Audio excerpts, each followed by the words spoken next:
epístola de Pedro, capítulo de número 1, nós vamos ler até o verso de número 5, digam amém.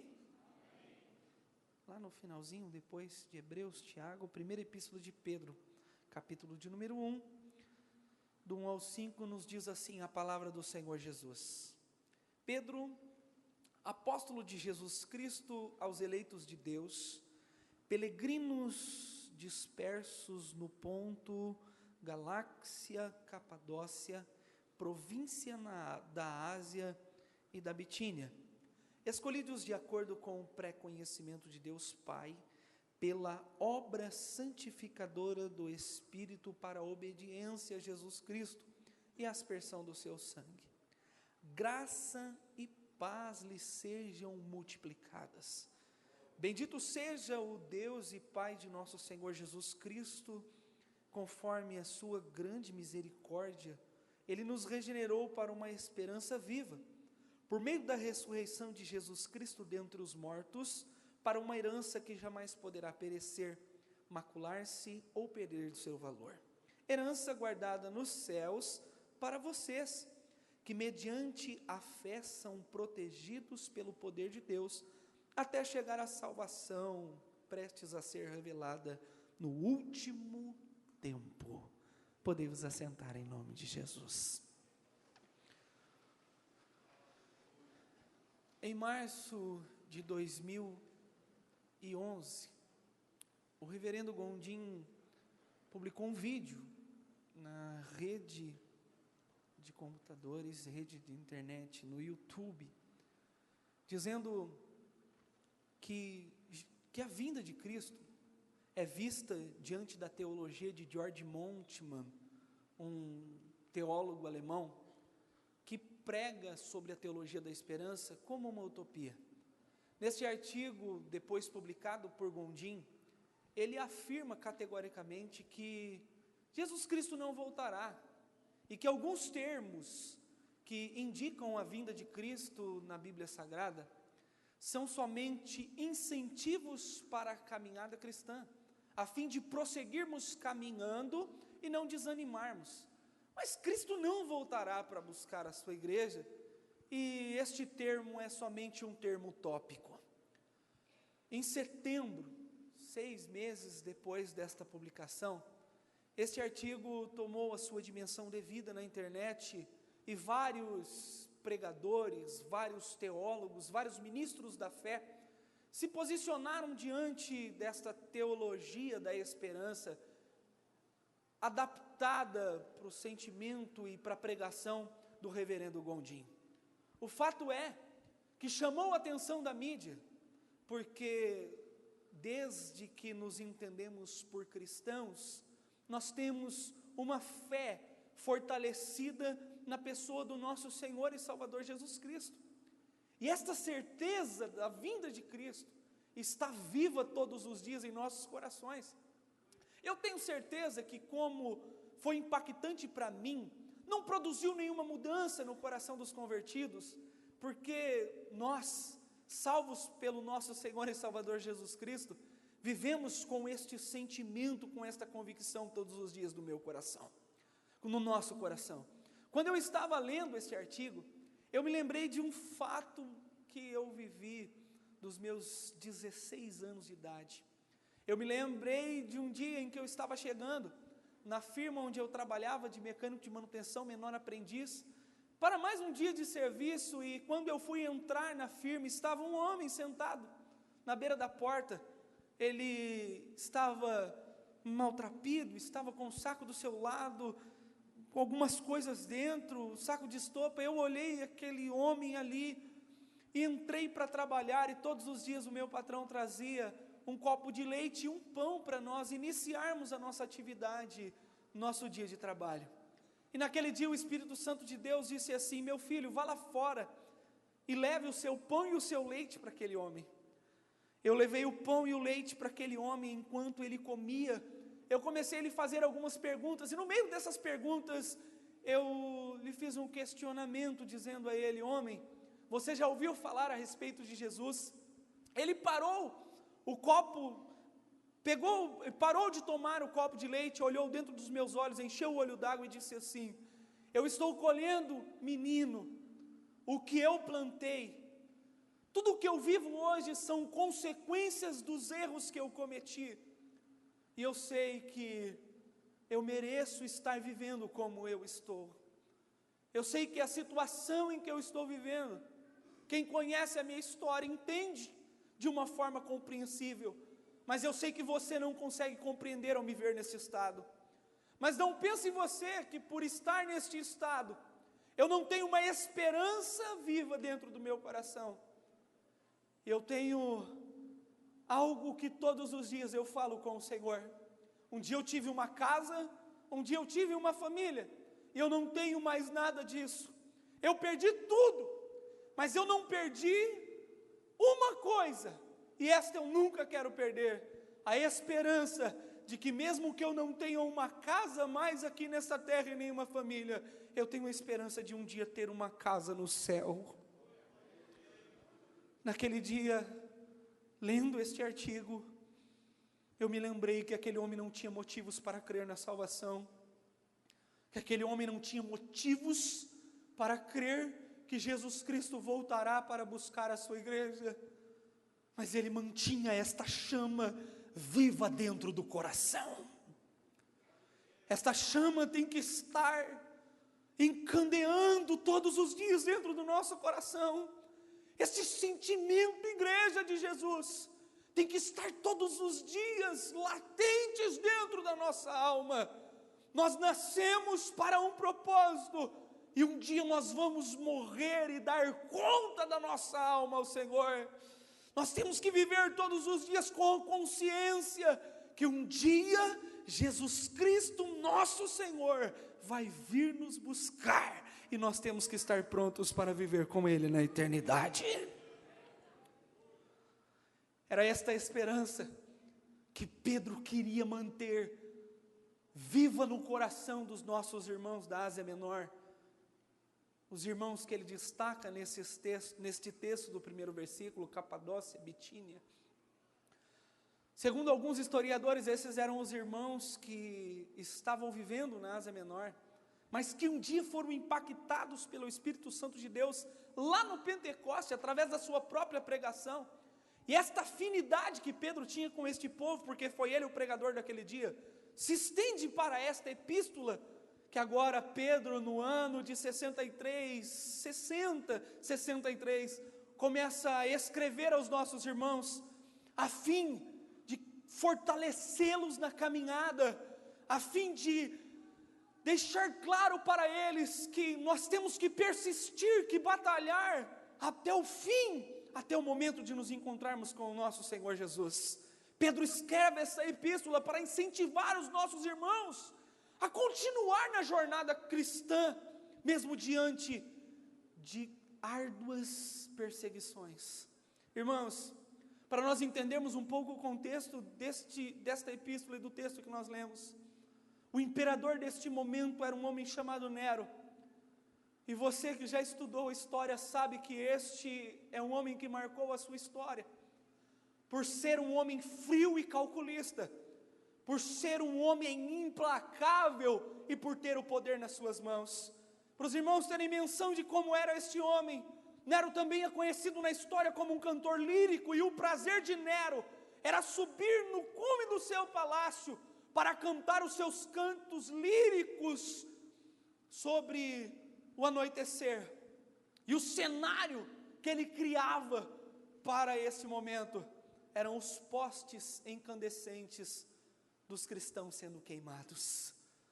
Nero era terrível.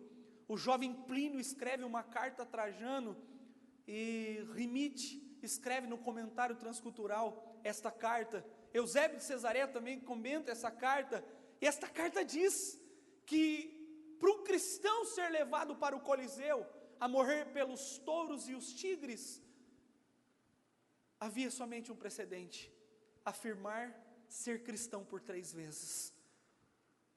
Este já era o motivo para a sua condenação. Esses irmãos da Ásia Menor estavam amedrontados, porque vários servos do Senhor estavam sendo levados ao Coliseu para morrer diante da plateia que aplaudia vendo os cristãos morrer.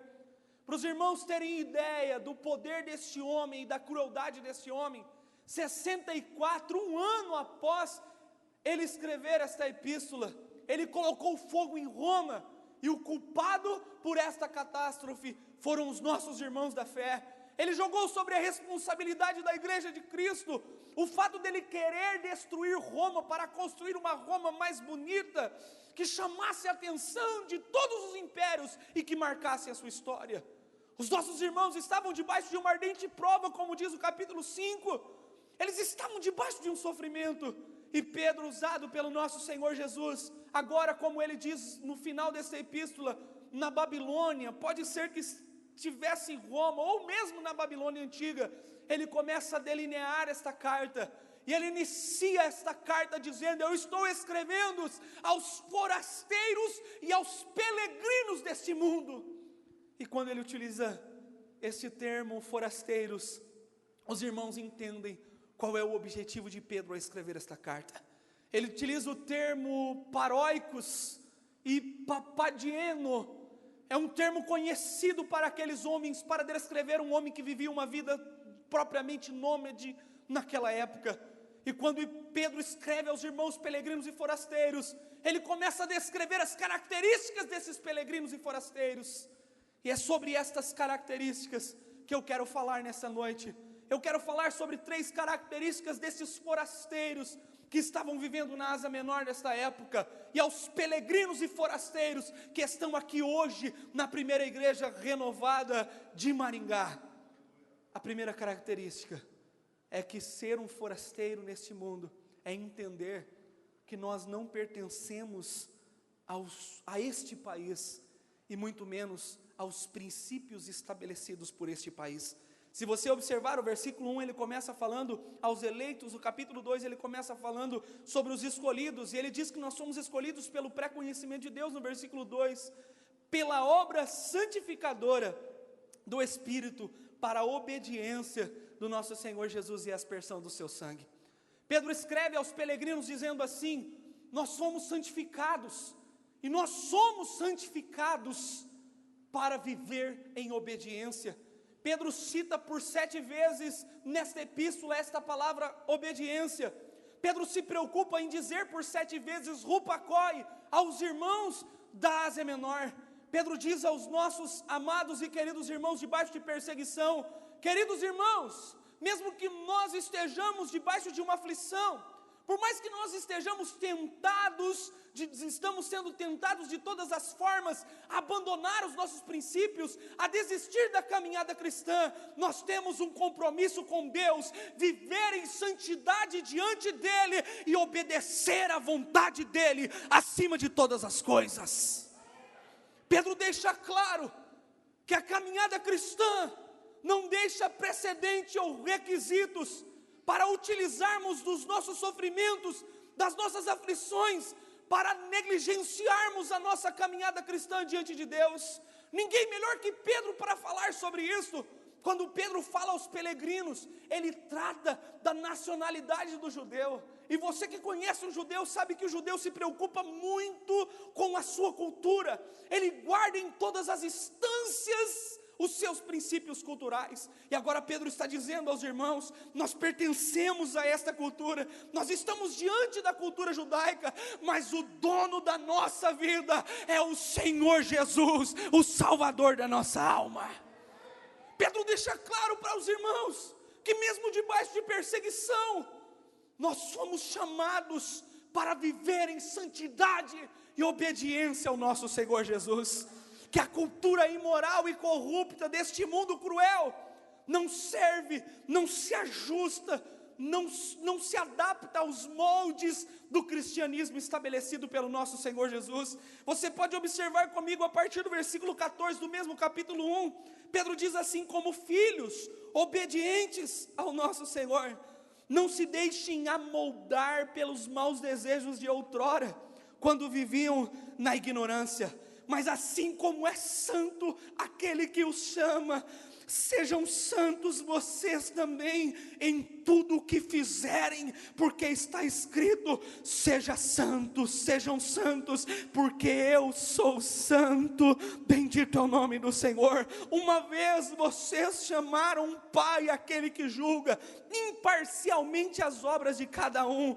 Portem-se com temor durante a jornada terrena de vocês.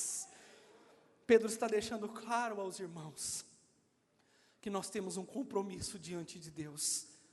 Ele utiliza a palavra hagnos para dizer nós somos santos. Ele utiliza um texto descrito pelo próprio Senhor Jesus. Ele nos chamou para viver em santidade. E a palavra santo no original, hagnos, significa viver separado, viver distante.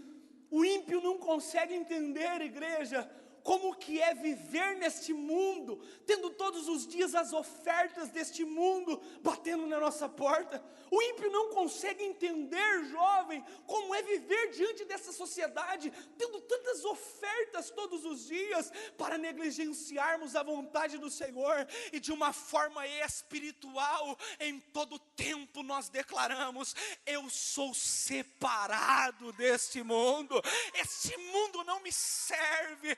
Eu nasci para fazer a vontade do Senhor, e portanto eu não compactuo com este mundo imoral, que não tem nenhum princípio para a minha vida espiritual. Paulo escreveu aos irmãos de Romanos que nós não podemos nos conformar com este mundo, no capítulo 12, versículo 2, mas transformar a nossa mente. Ou seja, Paulo está dizendo metanoia, ou seja, Paulo está dizendo, nós estamos presentes neste mundo, mas nós temos que ter uma mentalidade, nós temos que ter uma mente totalmente diferente deste mundo. Paulo está dizendo metanoia, nós precisamos todos os dias converter o nosso caminho na presença do Senhor.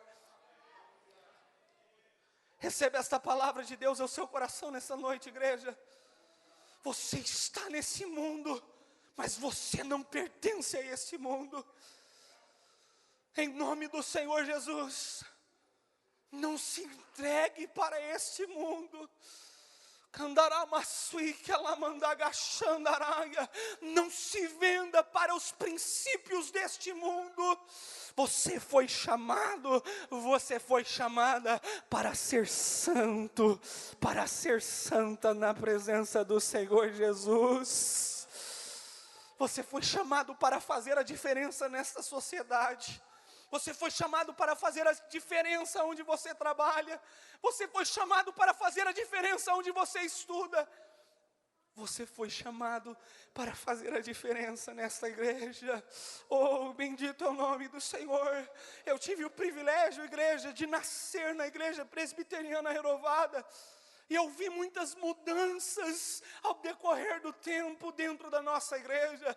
Eu vi mudanças benéficas. Eu vi muitos princípios arcaicos sendo quebrados, porque não prevaleceram. Não prevaleceram porque não era da vontade do Senhor. Não prevaleceram porque não tinham subsídios humanos para permanecer. Não permaneceram porque não eram fundamentados na palavra do Senhor. Não permaneceram porque eram pensamentos de homens, e todos sabem do que eu estou dizendo. Mas eu vejo que com o passar dos tempos, muitas coisas continuam mudando, e mudando de uma forma preocupante. Para nós que conhecemos esta igreja, que iniciou um movimento pentecostal, e eu já estou tendo o privilégio de pregar no início, onde surgiu todas as coisas, e eu posso dizer propriamente que muitas coisas mudaram para melhor, mas muitas coisas também mudaram para pior. Mas o nosso Senhor Jesus permanece dizendo: eu não mudo, sou o mesmo ontem, hoje, serei eternamente. E a mesma palavra que dizia sede santos no passado, está dizendo sede santos nos dias de hoje. Você pode aplaudir ao Senhor por isso?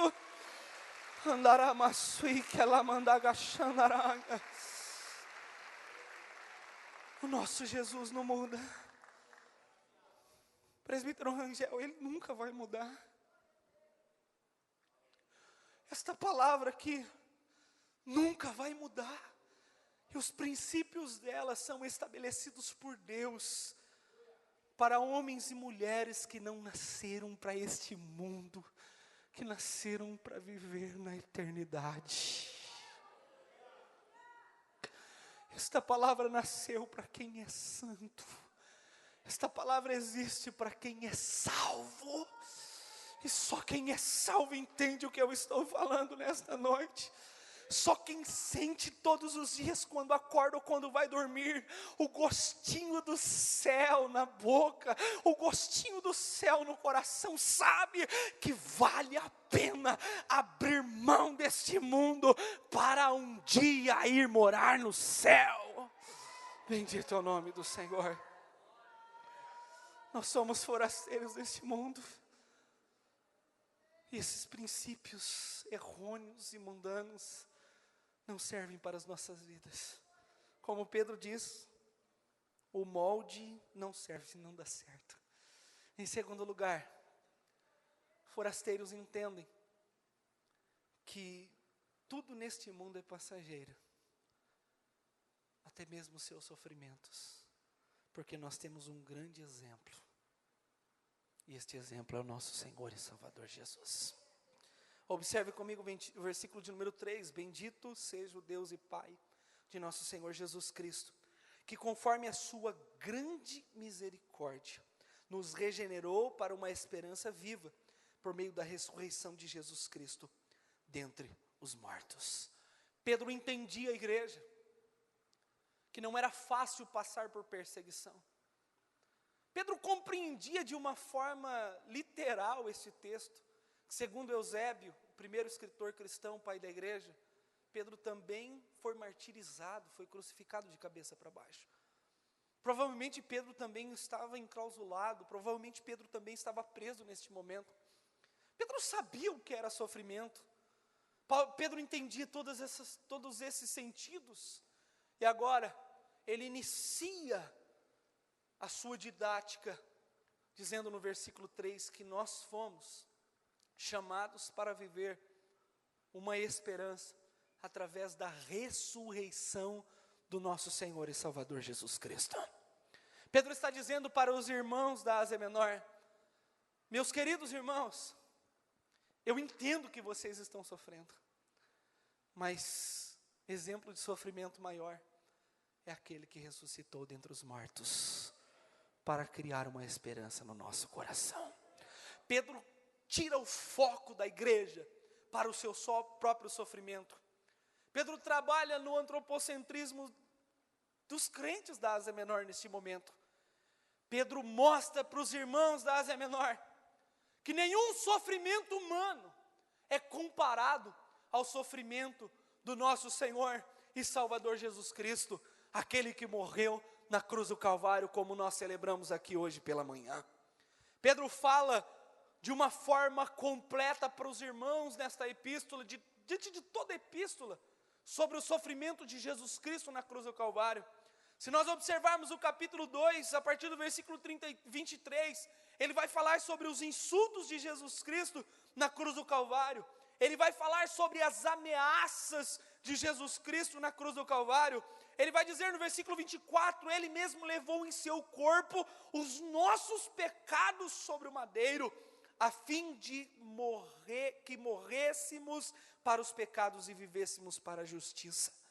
Pedro está deixando claro para os irmãos que, como testemunha ocular da morte de Cristo, não foi fácil tomar a decisão tomada pelo nosso Senhor Jesus em morrer na cruz pela humanidade.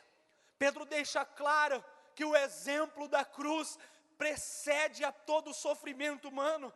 Pedro deixa claro que a centralidade do evangelho do nosso Senhor Jesus não é firmado em pensamentos humanos, não é firmado em momentos vivenciados pelos homens, mas é vivenciado na pessoa do nosso Senhor e Salvador Jesus Cristo. Pedro nesse momento muda o foco do sofrimento humano para o sofrimento do nosso Senhor Jesus no Calvário, para o nosso Senhor Jesus Cristo no madeiro. E olhar para a cruz, igreja, é entender que este ato realmente foi um ato sofredor. Pedro estava com o Senhor Jesus Cristo no Getsêmani, quando ele não teve forças para permanecer orando e dormiu.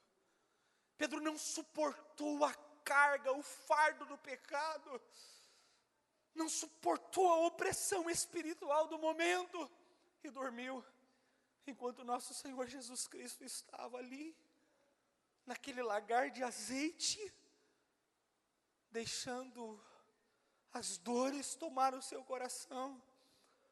Alguns estudiosos dizem que o que Cristo sentiu no Getsemane é martidrose, quando a opressão na alma é tão grande, que sangue eclode pelos poros capilares. O momento de angústia do nosso Senhor Jesus, Pedro não pôde resistir à opressão, mas ele estava ali vendo o nosso Senhor Jesus em angústia, clamar ao Pai.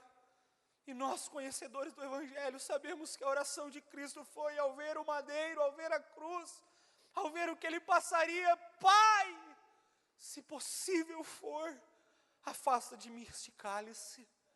Ninguém sobre a face da terra estava mais convicto da sua missão que o nosso Senhor Jesus. Ninguém sobre a face da terra um dia imaginou estar tão pronto para algo como Jesus. Mas nesse momento, o lado humano, a divindade deste Deus, deixa esta humanidade aflorar e dizer: Deus, eu não vou suportar passar por tudo isso. Porque como Deus, ele viu tudo que ele ia passar, mas como homem, imaginar o que ele passaria, lhe trouxe dores e angústias terríveis. Foi Pedro que viu os soldados virem buscar o nosso Senhor Jesus, aquelas 9 horas de uma sexta-feira. Foi Pedro que tentou defender Jesus, como diz o evangelista João, pegando a espada e cortando a orelha daquele soldado chamado Malco. E ouviu o Senhor dizer a ele: Pedro, eu não estou sendo levado para o madeiro, Pedro. Eu estou indo para o madeiro, porque se eu não quisesse ir para o madeiro, eu pediria ao Senhor que enviasse anjos, e Ele me enviaria uma miríades de anjos aqui para me proteger. Pedro, eu não estou sendo levado para a cruz, eu estou indo para a cruz. Mas como homem, ser zombado por Anás e Caifás não foi fácil. Ser cuspido pelos homens que viviam à roda de Herodes, ser questionado por Pilatos sobre a sua divindade, e não poder dizer àquele homem a verdade de uma forma nua e crua, ter que usar parábolas para lhe responder uma verdade que ele já sabia. O Senhor Jesus, ao ser questionado por Pilatos, ser o Filho de Deus, ele respondeu: tu sabes disso.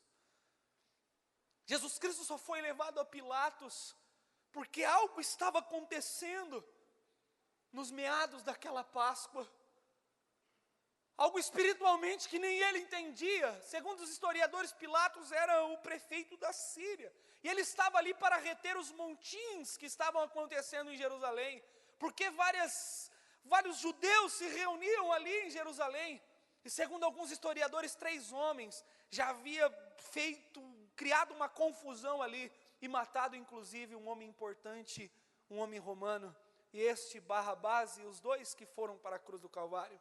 Segundo alguns historiadores, não era para Pilatos estar ali, não pertencia à sua jurisdição, mas ele estava ali, ele estava presente, e ao ser percebido daquela situação, ele olha ao Senhor Jesus, e não encontra nada para crucificar aquele homem. O mensageiro chega correndo e diz assim: a sua esposa, segundo alguns historiadores, é Cláudia, ela disse que teve um sonho, e este homem é justo, ele não merece estar passando por isso aí. Pilatos mesmo fala com os seus lábios: eu não tenho nada para condená-lo, eu não posso fazer nada para condená-lo. Ele se lembra, ele é lembrado por alguns homens, que um homem era solto na Páscoa. Ele coloca Jesus diante do povo para se livrar daquela situação. mas como um político corrompido já naquele momento. Ele não tem força para dizer para o povo que ele não iria crucificar um homem sem motivo algum para o crucificar. E ele joga a responsabilidade sobre o povo. Eu entendo o tamanho da dor de Cristo, o tamanho da dor do nosso Senhor Jesus, porque Ele é colocado diante da nação que Ele tanto amou. Há uma semana atrás, como diz o evangelista João, ele entrou em Jerusalém e os homens diziam: Hosana que vem em nome do Senhor, Hosana nas alturas. O rei está chegando, ele está aí, ó. E os mesmos que jogaram as ramas, nesse momento, motivado por Anás e Caifás e com alguns homens, diz: solte Jesus Cristo, solte Barrabás, este homicida, que nós sabemos que matou um homem, e solte o nosso Senhor e Salvador Jesus. Eu entendo a dor do Senhor Jesus, porque Pedro estava presente, vendo toda essa cena, e contemplando o sofrimento de Jesus, que já havia sido cuspido, insultado, como Pedro mesmo diz nesta epístola. Agora, ele vê uma nação que recebeu tanto amor e carinho, dizer: crucifique Jesus Cristo, este homem merece ser crucificado. Humanamente dizendo, alguns historiadores relatam que um homem não tinha capacidade física para suportar um açoite daquele chicote chamado azorrague. Mas o nosso Salvador, como o próprio Pedro diz, suportou tudo calado, como uma ovelha muda, como Isaías havia profetizado. Como um cordeiro, seu corpo foi flagelado diante daquelas 12 tiras de couro, com ossos de carneiro ou pontas de chumbo, pedaços de chumbo na ponta que arrancavam pedaços do seu corpo. Ele não disse para parar, muito menos disse uma palavra, porque ele sabia que ele estava cumprindo a missão do Pai. Eu entendo o sofrimento de Cristo quando eu olho para o texto dos evangelhos e vejo Ele dizer na cruz: Eli, Eli, lama sabachthani. Deus, meu Deus, porque o Senhor me desamparou. Eu entendo o sofrimento de Cristo, porque eu não imagino como um homem, há mais de 24 horas, sem comer, com o seu corpo todo machucado, tem que receber nas suas costas o estábulo, o patíbulo de uma cruz, para andar, segundo os historiadores, mais de 400 metros e menos de 2 quilômetros. Aquele corpo machucado ainda teve que suportar um pedaço de madeira de mais de 40 quilos. E os próprios soldados romanos, homens cruéis, acostumados a levar os homens aos sofrimentos, agora pedem para alguém ali presente ajudar ele a carregar a cruz, porque não estavam suportando ver aquele homem sofrer. Eu entendo o sofrimento de Cristo, porque eu sei que eu não consigo suportar uma picada de agulha na mão. Um estrepe sempre me incomodou quando eu trabalhava de mecânico. E a palavra do Senhor nos diz que Ele recebeu nas suas mãos cravos. Segundo alguns historiadores, como a cruz era de Barrabás, eles quebraram a sua cravícula para alcançar o outro lado da cruz. Pedro está falando sobre este sofrimento, igreja. Ele está deixando claro que nada neste mundo substitui o que um dia Ele fez na cruz do Calvário. Pedro está deixando claro aos irmãos que ele entendia como era sofrer, mas que eles não estavam sofrendo em vão. Eles estavam sofrendo porque um dia um homem que não merecia receber o que recebeu, abriu os seus braços e deixou o seu sangue puro, imaculado e carmesim cravar o chão da terra para salvar a humanidade. Pedro está bradando para a igreja da Ásia Menor e para a igreja aqui presente nesta noite: vale a pena persistir na caminhada cristã, mesmo que seja debaixo de lutas, mesmo que seja debaixo de aflições, mesmo que seja debaixo de inconstâncias, porque foi o sangue de Cristo que foi derramado na cruz do Calvário um dia. Foi Ele que sofreu por mim e por você naquela cruz. Vale a pena persistir nesta caminhada, porque nós somos comprados por um preço muito caro, o preço de Cristo derramado na cruz do Calvário.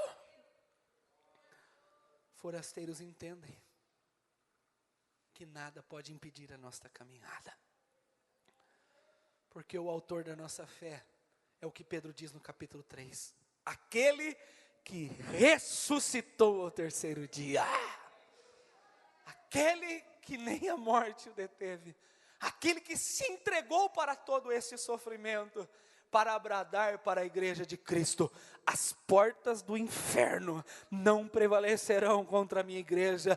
Para bradar para a igreja de Cristo, conforme diz Paulo, em Cristo Jesus nós somos mais do que vencedores. Nenhum sofrimento, nem angústia, nem a morte, nada pode nos separar do amor de Deus declarado na cruz do Calvário. Ele remiu nosso sofrimento em peso de glória, e peso de glória muito excelente, igreja. Para nós fecharmos, terceira característica de um forasteiro é que a vida do forasteiro é curta nessa terra, porque a verdadeira morada de um forasteiro é o céu. Bendito é o nome do Senhor.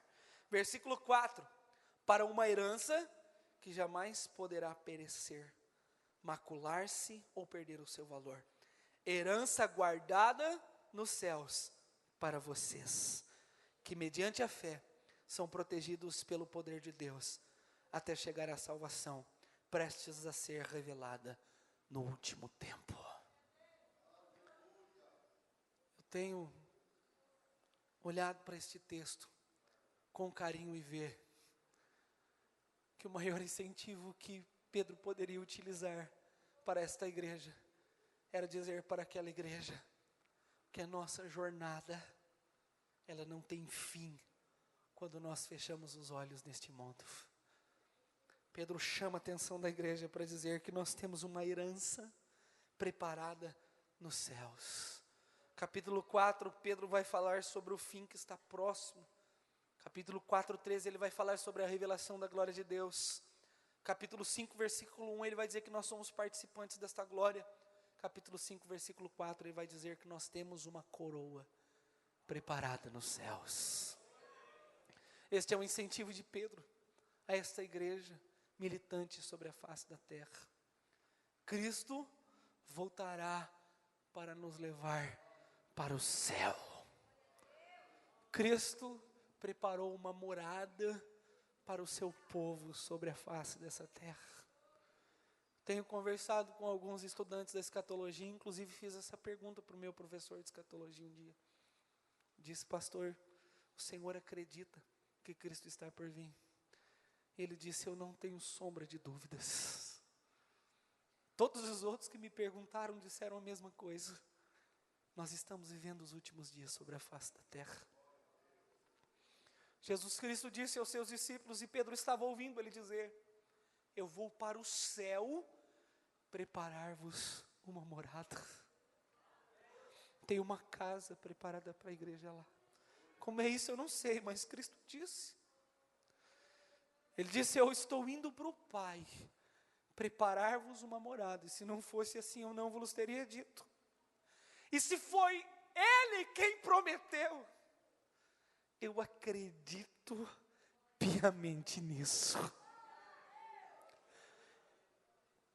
E nem o leão, que Pedro diz no capítulo 5, versículo 8 desta epístola, vai arrancar esta certeza do meu coração. Nem o leão que está bramando, procurando nos tragar, vai arrancar esta certeza do nosso coração, porque esta confirmação, este fundamento, foi constituído por Jesus Cristo na cruz do Calvário. Eu vou ao céu preparar-vos uma morada. João escreve no Apocalipse: ao que vencer, eu lhe darei um novo nome, e darei uma pedra branca com o seu novo nome. Ao que vencer, eu lhe darei o prazer de comer da árvore da vida. Ao que vencer, eu lhe darei prazer de sentar no meu trono. Ao que vencer, estará comigo nas bodas do Cordeiro. Ao que vencer, contemplará a nova Jerusalém e o rio que corta esta cidade. Ao que vencer, eu lhe darei a coroa da vida. Bendito é o nome do Senhor. Quantos vencedores estão aqui nesta noite? Aplauda ao Senhor. Nós cantamos nessa noite. Imagine um lugar onde tudo é muito lindo. Eu me lembrei dos meus 11 anos cantando com os adolescentes o hino da Elaine de Jesus. Imagine um lugar onde tudo é muito lindo. E eu quero que você feche os seus olhos neste momento. Cadê é o Rafael do teclado, né? É Rafael? Feche os seus olhos em nome do Senhor Jesus. Só os forasteiros.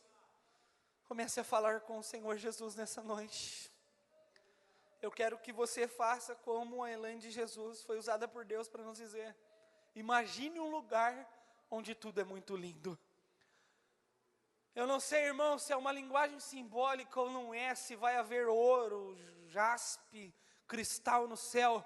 Mas eu sei que João usou este termo para nós entendermos que o céu será algo muito lindo, que o céu será algo esplendoroso e inexplicável. Paulo diz que foi lá e viu coisas inefáveis. Eu quero que você use a sua imaginação de salvo nessa noite, para imaginar como será viver com Ele no céu. Eu quero que você use a sua imaginação de remido pelo sangue de Cristo nessa noite, para imaginar como será viver com o Senhor nos céus. Eu quero te ajudar para encerrar esse sermão e dizer que o céu não haverá tristeza, no céu não haverá morte, não haverá doença, não haverá angústia, não haverá pecado. Tudo que um dia o pecado de Adão causou ao homem, pelo sangue de Cristo, um novo Adão, tudo foi reconstituído, e no céu nós teremos a plenitude desta glória e desta revelação. Bendito é o nome do Senhor. Foi Ele que prometeu, foi Ele que disse no versículo 5, sobre os últimos dias, o termo escadom, ou seja, igreja, nós viveremos a eternidade num lugar aonde a angústia, a noite, a tristeza, a miséria não pode chegar. Nós viveremos com Ele nas alturas, em paz, em harmonia, sentindo, recebendo a glória de Deus. Bendito é o nome do Senhor. Oh, Rakandaramasui, que ela manda gavadagamanturia, mantui, que ela manda gachandaraia. Tem um céu esperando a igreja de Cristo que vai subir e se encontrar com Ele nas alturas. A palavra do Senhor nos diz que será este o casamento da noiva e do noivo com o Senhor nas alturas. Nós seremos arrebatados num piscar de olhos, 6 milésimos de segundo, e Ele estará nos esperando nas alturas. A igreja triunfante se encontrará com o noivo nos ares. Oh, bendito é o nome do Senhor. Nos apresentaremos perante o trono de Cristo. Depois cumprir-se-á o Salmo 24: abri-vos, ó portas eternas. Os anjos gritarão: quem é o Rei da Glória? E Ele vai responder: o Senhor poderoso na guerra, este é o Rei da Glória. Ele dirá: vinde benditos de meu Pai, possuir por herança o que vos tenho prometido.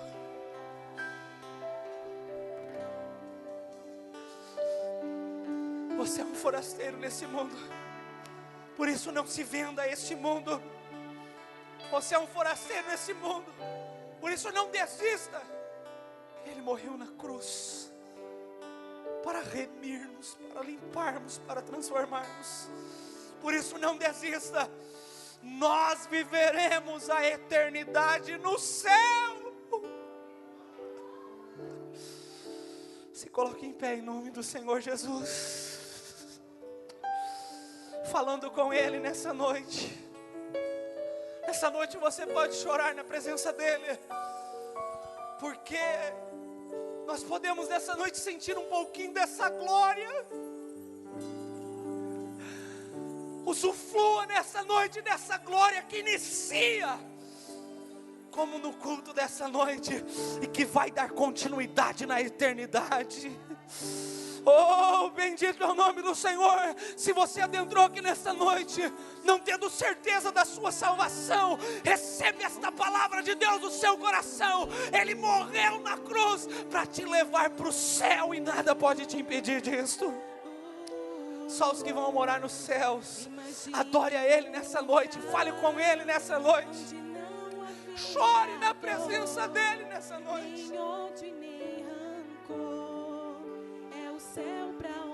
Se você sentir liberdade, coloque a mão sobre o irmão que está do seu lado e ore por ele.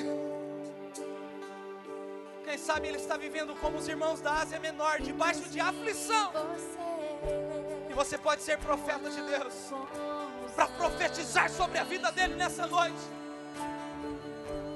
Deixa Deus usar a sua vida.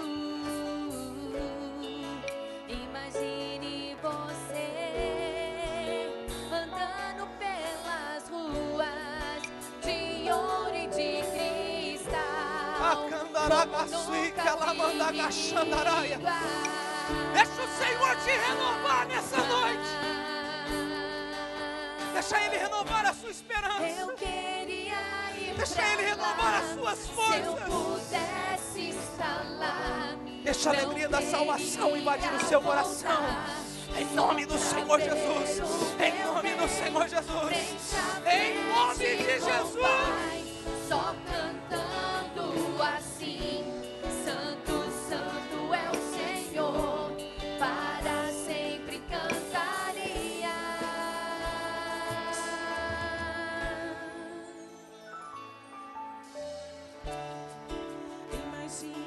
Eu não sei se nós vamos nos reconhecer lá, mas se eu tiver esse privilégio,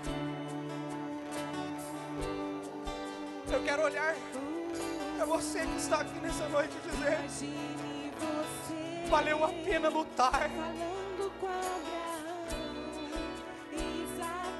Tenho convicção que esse sentimento estará no nosso coração. Valeu a pena negar o pecado.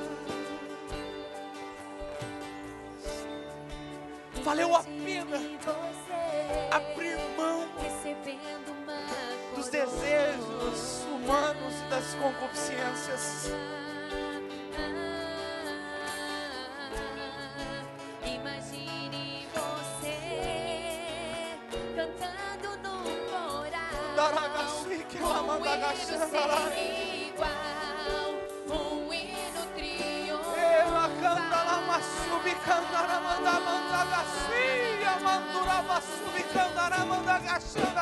eu queria ir pra lá. Oh, se eu pudesse estar lá, não queria voltar. Sinta a presença dele só nessa pra noite. ver o meu rei frente a Chore frente na presença com dele Pai, nessa só noite. cantando assim: Tem o Santo, céu de Santo glória é o nos Senhor, esperando. para sempre cantarei. E é pra lá que nós Eu vamos. queria ir pra lá, se eu pudesse estar lá, não queria voltar, só pra ver o meu rei frente a frente com o Pai, só cantando assim: Santo, Santo é o Senhor, para sempre cantaria.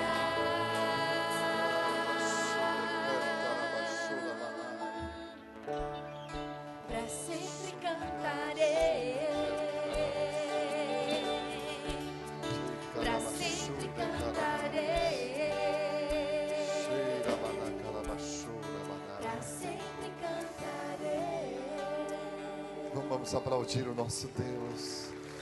Pode aplaudir, você que é salvo. a graça de Deus na sua vida. Que fogo. Dê um abração numa pessoa, num aperto de mão. Diga: Deus te abençoe bastante, meu irmão. Deus abençoe tua família bastante. Que o Espírito Santo te envolva. Que o Espírito de Deus esteja na sua vida. Aleluia. O louvor permaneça aí ainda. Permaneça aí nosso louvor. Vamos dar nossas mãos, meus queridos. Ah, se o nosso relógio pudesse voltar. O céu abaixou aqui na igreja. É impossível você não perceber nada. É impossível. Tem um impacto de Deus no céu aí, irmãos. Está sentindo Deus aí? Diga glória a Jesus. Aleluia. Glória a Jesus. Que gostoso. Esse fogo vai continuar ardendo no nosso coração. Tudo que você ouviu aqui, você vai sair daqui com o coração queimando e dizendo: eu sou de Deus, eu vou para o céu com Jesus, eu amo a Jesus. Que chama gostosa do Espírito Santo. Diga: eu te amo, Jesus. Diga de coração: eu te amo, Senhor. Tu és o Deus da minha vida. Fala assim: eu vou para o céu. Diga: eu vou para o céu. Só as mulheres falam: eu vou para o céu. Os homens, digam comigo: eu vou para o céu. Toda a igreja: eu vou para o céu. Você está sentindo a presença de Deus aí? Dá um toquinho assim na mão do seu irmão para ele sentir. Sentiu? Sentiu alguém apertar um pouquinho tua mão? Essa pessoa está dizendo: eu estou sentindo uma graça aqui na minha vida. Que maravilha. Mais uma vez, só o coro, vamos lá. Mais uma vez, anda de chorar. Queria ir pra lá, se eu pudesse estar lá. Não queria voltar, só pra ver o meu rei, frente a frente com o Pai, só cantando assim: Santo, Santo é o Senhor, para sempre cantarei. Eu queria ir pra lá, se eu pudesse estar lá. Não queria voltar, só pra ver o meu rei, frente a frente com o Pai, só cantando assim: Santo, Santo é o Senhor, para sempre cantaria. Maravilha. Segure na mão do irmão aí, segure aí. Veja bem, eu vou pedir ao Wilson e ao Milton que vão lá na porta, acho que já foram. Fica lá na porta da igreja para receber os cumprimentos dos irmãos. E eu vou chamar o presbítero Rangel. O presbítero Rangel, ele é o patrono dessa turma. Ô irmãos, tem o óleo e tem unção aí, não tem não? Sentiu uma unção na vida do Hamilton? Como é que Deus usa? É uma bênção de Deus, né, Zaca? É vaso de Deus aí. Eu estou aqui tremendo aqui na presença de Deus, hein? Eu recebi a palavra. Você recebeu mesmo? Diga em nome de Jesus.